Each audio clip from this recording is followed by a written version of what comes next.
ನಮಸ್ಕಾರ ಸ್ನೇಹಿತರೆ, ಎಲ್ರಿಗೂ ಲಕ್ಷ್ಮೀ ಸಾಗರ್ ಕನ್ನಡ ವ್ಲಾಗ್ಸ್ಗೆ ಸ್ವಾಗತ. ನಾನು ನಿಮ್ಮ ಲಕ್ಷ್ಮಿ. ನಾನಿವತ್ತು ಈ ಸೀಸನಲ್ಲಿ ಸಿಗೋವಂಥದ್ದು ಈಗ ಏನು ಅಂತಂದರೆ ಅವರೆಕಾಯಿ ಅಲ್ವಾ. ಸೊ ಎಲ್ಲರ ಮನೆಯಲ್ಲೂ ಅವರೆಕಾಯಿದು ಏನಾದ್ರು ಒಂದು ರೆಸಿಪಿ ಇದ್ದೇ ಇರುತ್ತೆ. ಸೊ ಅದೇ ನಾನು ಕೂಡ ಒಂದು ನಿಮಗೆ ಇತಕ್ ಬೇಳೆ ಸಾಂಬಾರು ಈ ಅವರೆಕಾಯಿ ಯೂಸ್ ಮಾಡಿಕೊಂಡು ಹೇಗೆ ಮಾಡೋದು ಅಂತ ತೋರಿಸೋಣ ಅಂತ. ನಾವು ನಮ್ಮನೇಲಿ ಯಾವ ರೀತಿ ಮಾಡ್ತೀನಿ ಅಂತ ನಿಮಗೆ ತೋರಿಸ್ಬೇಕು ಅಂತ ನಾನಿಲ್ಲಿ ಒಂದು ಬಟ್ಲು ಇತಕ್ ಬೇಳೆ ತೊಗೊಂಡಿದ್ದೀನಿ. ನೀವು ಎಷ್ಟು ಬೇಕಾದ್ರೂ ತೊಗೊಳ್ಳಿ. ಮತ್ತು ಇದಕ್ಕೆ ನಾನು ಒಂದು ತೆಂಗಿನಕಾಯಲ್ಲಿ ಅರ್ಧ ಹೋಳು ಬರುತ್ತಲ್ಲ ಅದರಷ್ಟು ತೆಂಗಿನ ತುರಿ ತೊಗೊಂಡಿದ್ದೀನಿ. ತೆಂಗಿನಕಾಯಿನ ತುರಿದು ಇಟ್ಕೊಂಡಿದ್ದೀನಿ. ಮತ್ತು ಸ್ವಲ್ಪ ಕೊತ್ತಂಬರಿ ಸೊಪ್ಪು ತೊಗೊಂಡಿದ್ದೀನಿ. ಒಂದು ಟೊಮೊಟೊ ತೊಗೊಂಡಿದ್ದೀನಿ. ಒಂದು ಗೆಡ್ಡೆ ಬೆಳ್ಳುಳ್ಳಿ ಮತ್ತು 3.5 ಈರುಳ್ಳಿ ತೊಗೊಂಡಿದ್ದೀನಿ. ಅಂದರೆ 3 ಈರುಳ್ಳಿ ರುಬ್ಬಕ್ಕೆ, ಅರ್ಧ ಬಂದು ಒಗ್ಗರಣೆಗೆ, ಮತ್ತು 2 ಟೇಬಲ್ ಸ್ಪೂನ್ ಸಾಂಬಾರು ಪುಡಿ ತೊಗೊಂಡಿದ್ದೀನಿ.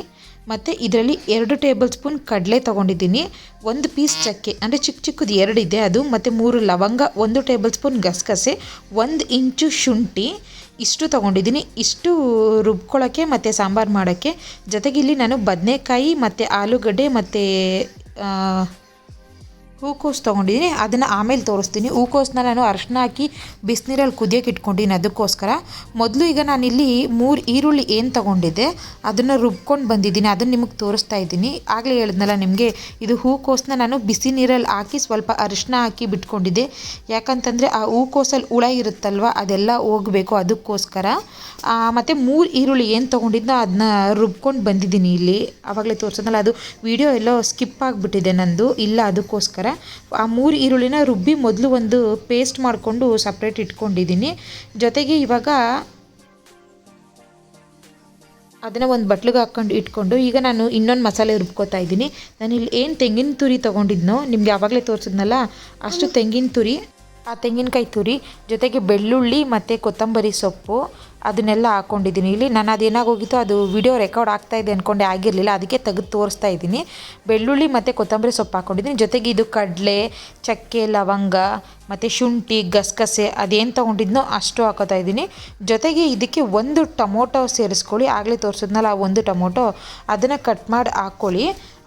ಅಷ್ಟೇ. ಇದಕ್ಕೆ ನೀವು ಖಾರದ ಪುಡಿ ಮತ್ತು ಇದಕ್ಕೆ ನಾನು ಸಾಂಬಾರು ಪುಡಿ ತೊಗೊಂಡಿದ್ನಲ್ಲ, ಇದು ನಮ್ಮ ಮನೆ ಸಾಂಬಾರು ಪುಡಿ ಅಂದರೆ ಮಟನ್ ಸಾಂಬಾರು ಪುಡಿ, ಅದನ್ನು ಹಾಕಿದ್ರೆ ಚೆನ್ನಾಗಿರುತ್ತೆ. ಅದಿಲ್ಲ ಅಂದರೆ ನೀವು ಧನಿಯಾ ಮೆಣಸಿನ್ಕಾಯಿ ಹಾಕ್ಕೋಬೋದು.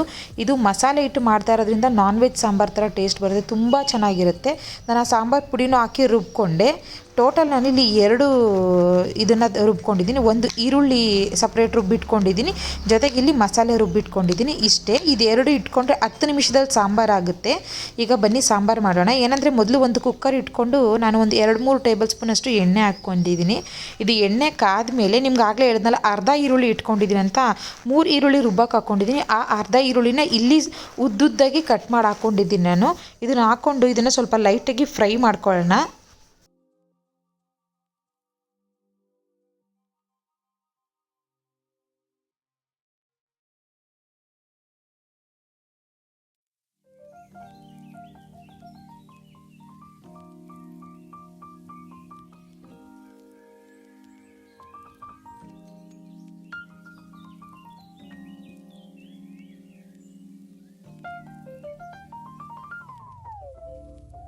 ಈಗ ಇದು ಒಂದು 2 ನಿಮಿಷ ಹುರಿದಾಗಿದೆ. ಈಗ ನಾವು ಏನು ಇದಕ್ಕೆ ಬೇಳೆ ಇಟ್ಕೊಂಡಿದ್ವೋ ಅವರೆಕಾಳನ್ನ ಅದನ್ನು ಇವಾಗ ಇದಕ್ಕೆ ಹಾಕ್ಕೊಳ್ಳೋಣ.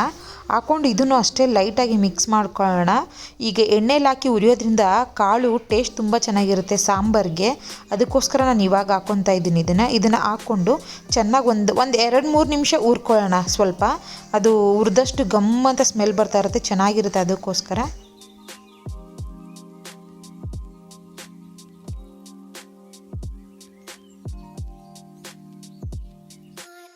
ಈಗ ಇದಕ್ಕೆ ನಾನು ಆಗಲೇ ಹೇಳಿದೆ ಅಲ್ವಾ, 2 ಆಲೂಗಡ್ಡೆ ಮತ್ತು ಬದನೆಕಾಯಿನ ನಾನು ಕಟ್ ಮಾಡಿ ಇಟ್ಕೊಂಡಿದ್ದೀನಿ ಅಂತ ಹೇಳ್ಬಿಟ್ಟು ಅದನ್ನು ಸೇರಿಸ್ಕೋತಾ ಇದ್ದೀನಿ.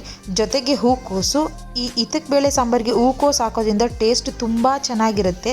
ನೀವು ಅಷ್ಟೇ ಇತಕ್ ಬೇಳೆ ಮಾಡಿದಾಗ ಒಂದು ಸಲ ಹಾಕಿ ನೋಡಿ, ಟೇಸ್ಟ್ ಅಷ್ಟು ತುಂಬ ಚೆನ್ನಾಗಿರುತ್ತೆ. ಕಾಳು ಜೊತೆಗೆ ಆಲೂಗಡ್ಡೆ, ಬದನೆಕಾಯಿ ಮತ್ತು ಹೂಕೋಸು ಹಾಕೋದ್ರಿಂದ ಸಾಂಬಾರ್ದು ಟೇಸ್ಟೇ ಡಿಫ್ರೆಂಟ್ ಆಗಿರುತ್ತೆ. ಎಸ್ಪೆಷಲಿ ನಮಗೆ ತುಂಬ ಇಷ್ಟ, ಅದಕ್ಕೆ ನಾನು ಹಾಕೋತಾ ಇದ್ದೀನಿ. ನೀವು ಇದ್ದರೆ ಹಾಕ್ಕೊಳ್ಳಿ, ಇಲ್ಲಾಂದರೆ ಸ್ಕಿಪ್ ಮಾಡಿ. ನಿಮ್ಗೆ ಇಷ್ಟ ಇಲ್ಲ ಅಂದರೂ ಕೂಡ ಸ್ಕಿಪ್ ಮಾಡ್ಬೋದು. ಇಷ್ಟು ಹಾಕೊಂಡು ಹುರ್ಕೊಳ್ಳೋಣ. ಯಾಕಂದರೆ ಇತಕ್ ಬೇಳೆಗೆ ಬರೀ ಇತಕ್ ಬೇಳೆ ಜಾಸ್ತಿ ಇರಲ್ಲ ಅಲ್ವಾ, ಎಲ್ಲರೂ ಜಾಸ್ತಿ ಹಾಕಲ್ಲ. ನೀವು ಜಾಸ್ತಿ ಬರೀ ಕಾಳೆ ಹಾಕಿ ಮಾಡ್ತೀರಾ ಅಂತಂದರೆ ಬರೀ ಕಾಳೆ ಹಾಕಿ ಮಾಡ್ಕೋಬೋದು. ಈ ಆಲೂಗಡ್ಡೆ ಬದನೆಕಾಯಿ ಹೂಕೋಸು ಹಾಕೋದ್ರಿಂದ ಅದಕ್ಕೊಂಥರ ಬೇರೆ ಟೇಸ್ಟ್ ಬರುತ್ತೆ, ಅದಕ್ಕೋಸ್ಕರ ಹೇಳಿದೆ ಅಷ್ಟೇ. ಈಗ ಇದಿಷ್ಟನ್ನು ಹಾಕ್ಕೊಂಡು 1-2 ನಿಮಿಷ ಚೆನ್ನಾಗಿ ಹುರ್ಕೊಳ್ಳೋಣ ಇದನ್ನು. ಈಗ ಇದಕ್ಕೆ ನಿಮ್ಗೆ ಆಗಲೇ ತೋರಿಸ್ತಾ ಇಲ್ವ ನಾನು ಈರುಳ್ಳಿನ ಪೇಸ್ಟ್ ಮಾಡಿ ಇಟ್ಕೊಂಡಿದ್ದೀನಿ ಅಂತ. ಅದಕ್ಕೆ ಈಗ ಒಂದು ಅರ್ಧ ಟೇಬಲ್ ಸ್ಪೂನ್ ಅರಿಶಿನ ಹಾಕ್ಕೊಂಡು ಅದನ್ನು ತೆಗೆದು ಇವಾಗ ಇಲ್ಲಿ ಉರಿತಾ ಇದ್ದೀವಲ್ವ ನಾವು ಅದಕ್ಕೆ ಸೇರಿಸ್ಕೊಳ್ಳೋಣ. ಇಲ್ಲಾಂದರೆ ನೀವು ಅರಿಶಿನ ಇದಕ್ಕೂ ಕೂಡ ಡೈರೆಕ್ಟಾಗಿ ಹಾಕೋಬೋದು, ಇಲ್ಲ ಅದಕ್ಕೆ ಹಾಕ್ಕೊಂಡಾರು ಹಾಕೋಬೋದು, ಯಾವ ಥರ ಆದರೂ ಹಾಕೋಬೋದು. ಇದಕ್ಕೆ ಬೇಕಾದ್ರೆ ಅರಿಶಿನ ಹಾಕ್ಕೊಂಡು 1-2 ನಿಮಿಷ ಹುರ್ಕೊಂಡು ಬೇಕಾದರೆ ಬರೀ ಈರುಳ್ಳಿ ಪೇಸ್ಟ್ನೇ ಆ್ಯಡ್ ಮಾಡ್ಕೋಬೋದು. ಇವಾಗ ನಾನು ಆ್ಯಡ್ ಮಾಡ್ಕೊತೀನಿ, ಅದು ಈರುಳ್ಳಿ ಪೇಸ್ಟ್ ಅರಿಶಿನ ಹಾಕಿಟ್ಕೊಂಡಿದ್ನಲ್ಲ ಅದನ್ನು ಹಾಕ್ಕೊತೀನಿ. ಈಗ ಹಾಕ್ಕೊಂಡು ಇದನ್ನು ಅಷ್ಟೇ 1-2-3 ನಿಮಿಷ ಚೆನ್ನಾಗಿ ಹುರ್ಕೊಳ್ಳಿ. ಅದು ಫುಲ್ಲು ಈರುಳ್ಳಿ ವಾಸನೆ ಎಲ್ಲ ಹೋಗಬೇಕು, ಹಸಿ ವಾಸನೆ ಇರುತ್ತಲ್ಲ ಈರುಳ್ಳಿ ಸ್ಮೆಲ್ಲು ಅದೆಲ್ಲ ಹೋಗಬೇಕು ಅನ್ನೋ ತನಕ ಹುರ್ಕೊಳ್ಳಿ ಚೆನ್ನಾಗಿ. ಆಮೇಲೆ ಇದರ ಒಂದು 2-3 ನಿಮಿಷ ಹುರಿದು ಆದಮೇಲೆ ಇದಕ್ಕೆ ಒಂದು ಸ್ವಲ್ಪ ನೀರು ಹಾಕ್ಕೊಳ್ಳೋಣ. ನಾನು ಏನು ಬಟ್ಲಲ್ಲಿ ಈರುಳ್ಳಿ ಪೇಸ್ಟ್ ಇಟ್ಕೊಂಡಿದ್ನೋ ಅದೇ ಬಟ್ಲಿಗೆ ಸೇರಿಸಿ ಒಂದು ಸ್ವಲ್ಪ ನೀರು ಹಾಕ್ಕೋತಾ ಇದ್ದೀನಿ. ಹಾಕ್ಕೊಂಡು ಇದನ್ನು ಒಂದು 10 ನಿಮಿಷ ಬೇಯಕ್ಕೆ ಬಿಡೋಣ. ಇದೇ ಥರ ಹೀಗೆ ಬೇಯಕ್ಕೆ ಬಿಡೋಣ. ಈ ಥರ ಬೇಯಕ್ಕೆ ಬಿಡೋದ್ರಿಂದ ಏನಂತಂದರೆ ಈ ನಾವು ಮಟನ್ ಸಾಂಬಾರು ಮಾಡ್ತೀವಲ್ಲ ಅದೇ ಥರ ಟೇಸ್ಟ್ ಕೊಡುತ್ತೆ ಇದು. ಈರುಳ್ಳಿ ಇದೆಲ್ಲ ಚೆನ್ನಾಗಿ ಬೇಯೋವರೆಗೂ ಬಿಡೋಣ ಒಂದು 10 ನಿಮಿಷ.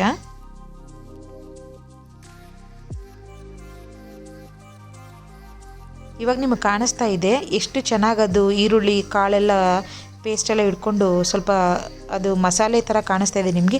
ಈಗ ನಾವು ಇನ್ನೊಂದು ಪೇಸ್ಟ್ ರುಬ್ಬಿಟ್ಕೊಂಡಿದ್ವಲ್ಲ ಮಸಾಲೆನ, ಆ ಮಸಾಲೆ ಇವಾಗ ಹಾಕೊಳ್ಳೋಣ.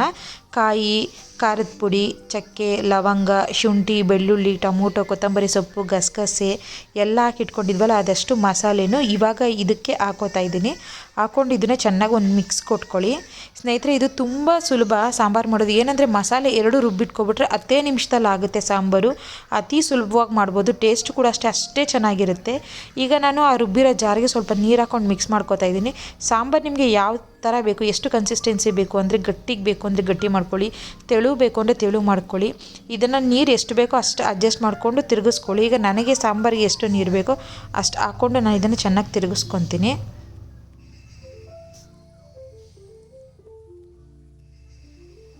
ಆಮೇಲೆ ಇನ್ನೊಂದು ಏನಂದರೆ ಒಬ್ಬೊಬ್ಬರು ಇದನ್ನು ಕುಕ್ಕರಲ್ಲಿ ಮಾಡಲ್ಲ, ಯಾಕಂದರೆ ಕುಕ್ಕರಲ್ಲಿ ಕೂಗಿಸ್ಬಿಟ್ರೆ ಕಾಳು ಬಾಯಿಗೆ ಸಿಗಲ್ಲ ಅನ್ನೋದಕ್ಕೋಸ್ಕರ ಏನು ಮಾಡ್ತಾರೆ ಒಬ್ಬೊಬ್ಬರು ಪಾತ್ರೆಯಲ್ಲೇ ಮಾಡ್ತಾರೆ. ಆದರೆ ನಾನಿವತ್ತು ನಿಮಗೆ ಕುಕ್ಕರಲ್ಲೇ ಮಾಡಿ ತೋರಿಸ್ತೀನಿ. ಕುಕ್ಕರಲ್ಲೇ ನೀವು 1 ವಿಷಲ್ ಕೂಗಿಸ್ಕೊಂಡ್ರೆ ಸಾಕು ಕಾಳನ್ನ, ಯಾಕಂದರೆ ನಾವು ಎಣ್ಣೆಯಲ್ಲಿ ಚೆನ್ನಾಗಿ ಹುರಿದಿರ್ತೀವಿ, ಜೊತೆಗೆ ಈರುಳ್ಳಿದು ರುಬ್ಬ ಹಾಕಿರ್ತೀವಲ್ಲ ಆವಾಗಲೂ ಒಂದು 10 ನಿಮಿಷ ಬಿಟ್ಟಿರ್ತೀವಲ್ವ, ಸೊ ಆವಾಗಲೂ ಅಷ್ಟೇ ಕಾಳು ಚೆನ್ನಾಗಿ ಬೆಂದಿರುತ್ತೆ. ಸೊ ಅದರಿಂದ 1 ವಿಷಲ್ ಕೂಗಿಸ್ಕೊಂಡ್ರೆ ಚೆನ್ನಾಗಾಗುತ್ತೆ, ಕಾಳು ಬಾಯಿಗೆ ಸಿಗುತ್ತೆ, ಏನು ಸ್ಮ್ಯಾಶ್ ರೀತಿ ಆಗಲ್ಲ. ಸೊ ಒಂದ್ಸಲ ಟ್ರೈ ಮಾಡಿ. ನಾನು ಇವತ್ತು ಕುಕ್ಕರಲ್ಲೇ ಮಾಡಿ ತೋರಿಸ್ತಾ ಇರೋದು. ಈಗ ನಾನು ಸಾಂಬಾರಿಗೆ ಎಷ್ಟು ಉಪ್ಪು ಬೇಕೋ ಅಷ್ಟು ಉಪ್ಪು ಹಾಕ್ಕೊಂಡಿದ್ದೀನಿ. ಉಪ್ಪು ಹಾಕ್ಕೊಂಡು ನೀಟಾಗಿ ತಿರುಗಿಸ್ಕೊತಿದ್ದೀನಿ. ಇದು ಒಂದು ಕುದಿ ಬರಲಿ, ಒಂದು ಕುದಿ ಬರುವವರೆಗೂ ಹೀಗೆ ಬಿಟ್ಟು ಕುಕ್ಕರ್ ಲಿಡ್ನ ಆಮೇಲೆ ಕ್ಲೋಸ್ ಮಾಡಿ 1 ವಿಷಲ್ ಕೂಗಿಸ್ಕೊಳ್ಳಿ. ನಾನೀಗ ಇದು ಒಂದು ಕುದಿ ಬಂದಮೇಲೆ ಕುಕ್ಕರ್ ಲಿಡ್ನ ಕ್ಲೋಸ್ ಮಾಡಿ 1 ವಿಷಲ್ ಬರ್ಸ್ಕೊತೀನಿ. ಒಂದೇ ಸಾಕು, 2-3 ಆಗಿಬಿಟ್ರೆ ಕಾಳು ಬಾಯಿಗೆ ಸಿಗಲ್ಲ, ಫುಲ್ಲು ಸ್ಮ್ಯಾಶ್ ಆದಂಗೆ ಆಗಿಬಿಡುತ್ತೆ. ಅದಕ್ಕೋಸ್ಕರ ಇವಾಗ 1 ವಿಷಲ್ ಬಂದಾದಮೇಲೆ ನೋಡಿ ಬಂದಾಗಿದೆ. ಇವಾಗ ನಾನು ನಿಮ್ಗೆ ತೋರಿಸ್ತೀನಿ ಸಾಂಬಾರು ಎಷ್ಟು ನೀಟಾಗಿ ಆಗಿದೆ ಅಂತ. ಕಾಳು ಅಷ್ಟೇ ಸ್ಮ್ಯಾಶ್ ಆಗಿರಲ್ಲ, ಫುಲ್ಲು ಮಾಮೂಲಿ ಕಾಳು ಯಾವ ಥರ ನಿಮಗೆ ಪಾತ್ರೆಯಲ್ಲಿ ಮಾಡಿದ್ರೆ ಸಾಂಬಾರು ಕಾಳು ಹೇಗೆ ಸಿಗುತ್ತೋ ಅದೇ ರೀತಿ ಸಿಗುತ್ತೆ. ನೋಡಿ ಸಾಂಬಾರು ಚೆನ್ನಾಗಿ ಬೆಂದು ಎಣ್ಣೆ ಎಲ್ಲ ಮೇಲೆ ಬಂದಿದೆ. ಈಗ ನಾನು ತಿರುಗಿಸಿ ನೋಡ್ಕೊತಾ ಇದ್ದೀನಿ. ನೋಡಿ ನಿಮಗೆ ಕಾಣಿಸ್ತದೆ ಕಾಳು ಎಷ್ಟು ಚೆನ್ನಾಗಿದೆ ಅಂತ. ಏನು ಕಾಳು ಒಂದು ಸ್ಮ್ಯಾಶ್ ಆಗಿಲ್ಲ, ಅಷ್ಟು ಚೆನ್ನಾಗಿದೆ ಕಾಳು. ಆಲೂಗಡ್ಡೆ ಬದನೆಕಾಯಿ ಎಲ್ಲನೂ ಅಷ್ಟೇ, ಯಾವುದೂ ಕೂಡ ಸ್ಮ್ಯಾಶ್ ಆಗಿಲ್ಲ.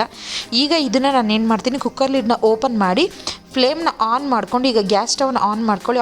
ಆನ್ ಮಾಡ್ಕೊಂಡು ಇದನ್ನು 1 ಕುದಿ ಕುದಿಸ್ಕೊಳ್ಳಿ. ಉಪ್ಪು ಚೆಕ್ ಮಾಡ್ಕೊಳ್ಳಿ, ಯಾಕಂದರೆ ನಾವು ಆವಾಗಲೇ ಹಾಕಿ ಕೂಗಿಸಿರ್ತೀವಲ್ವ. ಸೊ ಇವಾಗ ಇನ್ನೊಂದು ಸಲ ಕುದಿಸ್ಕೊಳ್ಳಿ, ಸ್ವಲ್ಪ ಲೈಟಾಗಿ ಕುದಿಸ್ಕೊಂಡ್ರೆ ಸಾಂಬಾರು ರೆಡಿ ಆಗುತ್ತೆ.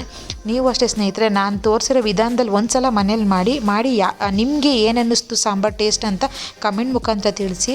ಹಾಗೆ ನಿಮ್ಮ ಫ್ಯಾಮಿಲಿ ಫ್ರೆಂಡ್ಸ್ ಜೊತೆಗೆ ಈ ವಿಡಿಯೋನ ಶೇರ್ ಮಾಡಿ ಲೈಕ್ ಮಾಡಿ ಸ್ನೇಹಿತರೆ. ಹಾಗೆ ಯಾರೆಲ್ಲ ಇನ್ನೂ ನನ್ನ ಚಾನಲ್ನ ಸಬ್ಸ್ಕ್ರೈಬ್ ಮಾಡಿಲ್ಲ ಅವರೆಲ್ಲ ದಯಮಾಡಿ ಸಬ್ಸ್ಕ್ರೈಬ್ ಮಾಡಿ. ನಾಳೆ ಮತ್ತೊಂದು ಹೊಸ ರೆಸಿಪಿ ಜೊತೆಗೆ ನಿಮ್ಮನ್ನ ಭೇಟಿ ಮಾಡ್ತೀನಿ. ಧನ್ಯವಾದ ಸ್ನೇಹಿತರೆ.